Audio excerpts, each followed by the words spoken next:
जय हिंद। जैसा कि हम लोग प्राइम मिनिस्टर के पावर्स, फंक्शंस, रोल और रिस्पॉन्सिबिलिटी के बारे में पढ़ रहे हैं, तो इनके विधायिका के साथ संबंधित क्या क्या शक्तियां थी उनके बारे में पढ़ा।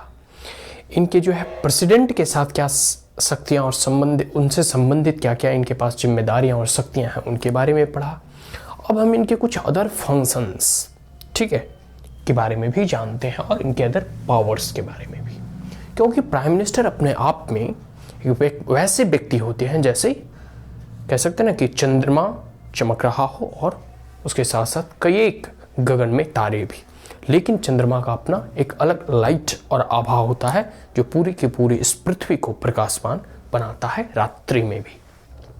ठीक है, तो powers and functions of prime minister, देखो ये एक चेयरमैन भी होते हैं कई एक कमिटी और कमीशन का। तो पहले होता था प्लानिंग कमीशन, अब है नीति आयोग। ठीक है, उसके साथ साथ national development council, national integration council, inter state council. ठीक है, इंटर स्टेट कई एक राज्यों का इंटर स्टेट काउंसिल गठन किया जाता है ताकि राज्यों में समन्वय बना रहे। आगे है national water resource councils ETC। ठीक है, कहने का मतलब है कि और बहुत सारे ऐसे जो है ना काउंसिल्स, कमीशन का गठन किया जाता है जिसके ये चेयरमैन रहते हैं। आगे है play significant role in making and shaping foreign policy. जैसे देखो नेहरू के काल में, तो नेहरू जी का विजन क्या था? नॉन अलाइनमेंट, पंचशील समझौता। तो ये सब नेहरू के अपने विजन थे और उसी से वो फॉरेन पॉलिसी को शेप करते थे। अब प्रधानमंत्री का क्या विजन है, उस अनुसार जैसे अब जो है कहीं भी देखो जाते हैं ये, तो इनका अपना व्यक्तित्व होता है, इनकी अपनी विजन है, इनका अपना डायरेक्शन है फॉरेन पॉलिसी को बनाने में और इंडिया को कह सकते हैं ना कि एक मजबूत और एक कह सकते हैं कि इंडिया के इमेज को एज अ वर्ल्ड थिएटर पे एक कह सकते हैं गरिमा प्रदान करना। चाहे कई चीज़ों में देख सकते हो प्रधानमंत्री का रोल, चाहे योग को पूरे के पूरे विश्व में जो है योग का प्रचार प्रसार हो, भारत की कल्चर, भारत की संस्कृति और भारत का कह सकते हैं ना कि एक प्रकार से जो पहले लोग भारत को हीन दृष्टिकोण से देखते थे, अब वही भारत को एक ऐसा इमर्जिंग पावर और कह सकते हैं एक पावरफुल कंट्री के तौर पे जानते हैं, fastest growing economy of the world. ठीक है, ड्राइविंग इंजन के तौर पे भारत को अब देखा जा रहा है। तो वो प्रधानमंत्री का एक कह सकते हैं व्यक्तित्व का भी प्रभाव है। जहाँ भी जाते हैं हिंदी में बोलते हैं, जहाँ भी जाते हैं अपने दमदार, अपना जो कह सकते हैं कि एक प्रकार से अपना व्यक्तित्व का यह परिचय देते हैं और किसी भी के साथ फॉरेन रिलेशन बनाओ। देखो प्रधानमंत्री कैसे हैं कि कई एक प्रधानमंत्री ना इजराइल वगैरह से संबंध बनाने से मतलब उनको हिचकिचाते थे, और ये जो है इजराइल से संबंध भी बना लिए हैं, फिलिस्तीन से भी संबंध बना लिए हैं, जितने भी कह सकते हैं कि वेस्टर्न और मिडिल कह सकते हैं कि एशियन कंट्री, उनसे भी इनके अच्छे संबंध है। अमेरिका के साथ भी हमारा संबंध अच्छा बढ़ रहा है, रशिया के साथ भी हमारा संबंध अच्छे है। तो एक प्रकार से इनकी जो आभा है ना, और जो है या फिर इनका जो करिश्मा है वो हर जगह जो है प्रकाश बिखेरता है। तो अपनी एक फॉरेन पॉलिसी को प्रभावित करने में मतलब इस देश के जो फॉरेन अफेयर्स है, मिनिस्ट्री ऑफ एक्सटर्नल अफेयर्स, उसका तो रोल जो होगा ही, लेकिन एक प्रधानमंत्री का भी विजन होता है, उनके डायरेक्शन होते हैं, दिशा निर्देश होते हैं, उनका इन्फ्लुएंस होता है। आगे chief spoke person of the union government, ये केंद्र सरकार के चीफ स्पोक पर्सन होंगे, क्योंकि भारत के सबसे कह सकते हैं कि शक्तिशाली व्यक्ति होते के साथ साथ जो है ये केंद्र में कोई भी नीति निर्णय अगर बनता है तो उसका यह जवाब देते हैं और इनके जवाब से लोग संतुष्ट भी होते हैं और कहते हैं कि यह प्रधानमंत्री का जवाब है। तो एक प्रकार से चीफ स्पोक पर्सन होते हैं, प्रमुख प्रवक्ता। ठीक है, जैसे कोई भी पार्टी में जो होते हैं ना प्रवक्ता होते हैं कि कोई क्वेश्चन संबंधित हो, मीडिया कॉन्फ्रेंस को संबोधित करना हो तो वो उसके क्वेश्चंस के उत्तर देते हैं, तो ये प्रमुख प्रवक्ता हो।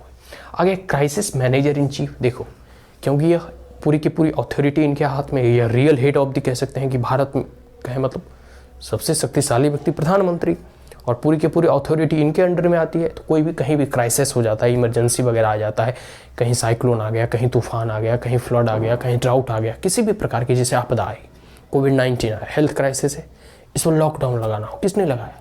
प्रधानमंत्री ने संबोधित करके लॉकडाउन लगाए। तो कहीं भी ऐसी विपत्ति आ जाए, कोई ऐसी आपातकाल आ जाए, तो उस वक्त पूरे के पूरे मैनेजर इन चीफ यही होते हैं, क्योंकि पूरी की पूरी शासन व्यवस्था भारत की कह सकते हैं, भारत की पूरी शासन व्यवस्था की बागडोर इनके हाथों में होती है। आगे है लीडर ऑफ द नेशन, यह राष्ट्र के नेता होते हैं, स्वाभाविक सी बात है। ठीक है। Meet various sections of the people in different state. अब देखो कहीं भी जाते हैं तो ये भारत के प्रतिनिधि करते हैं, इन्हें भारत के लीडर ऑफ द नेशन के तौर पे जाना जाता है कि भारत देश का पूरा प्रतिनिधित्व के तौर पे ये जाते हैं कहीं भी, चाहे अमेरिका जाएं, यूएस जाएं, रसिया जाएं या फिर कहीं भी जाते हैं तो ये भारत को प्रतिनिधित्व करते हैं और लीडर के रूप में, क्योंकि पूरे के पूरे इलेक्टेड लोग होते हैं, ये लोग इलेक्ट होके जाते हैं, पूरी की पूरी काउंसिल मिनिस्टर सबके सब मेजोरिटी के साथ इन्हें प्रधानमंत्री घोषित करता है। तो इनकी जो क्षमता, पावर, कैपेसिटी, कैपेबिलिटी को देखते हुए इन्हें लीडर ऑफ द नेशन कहा जाता है। ठीक है, जैसे अमेरिका में वहाँ के president leader of the nation है, भारत में प्राइम मिनिस्टर है, वहाँ प्रेसिडेंट चुने जाते हैं, यहाँ प्राइम मिनिस्टर चुने जाते हैं। ठीक है, तो वही चीज़ है, मतलब real head of the government और द नेशन। और बहुत सारे लोगों से जब द्विपक्षीय त्रिपक्षीय जो है संबंध स्थापित करना होता है, मल्टीलेटरल, बाईलेटरल या डिप्लोमेटिक रिलेशन स्थापित करना होता है, तो प्राइम मिनिस्टर का उसमें अहम रोल होता है। आगे है लीडर ऑफ द पार्टी। साथ साथ पार्टी जो पावर में होती है उसके भी ये लीडर होते हैं, भले ही कह सकते हैं कि ये पार्टी से अलग हो जाते हैं। ठीक है, पार्टी के कोई अलग जो है अध्यक्ष चुने जाते हैं, बट उनका उस पार्टी में बहुत इन्फ्लुएंस रहता है, क्योंकि सबसे जो है इन्फ्लुएंस और ताकतवर व्यक्ति के रूप में यह जाने जाते हैं। आगे political head of the services. बहुत सारे ऐसे सर्विसेज होते हैं, इसके राजनीतिक हेड भी होते हैं।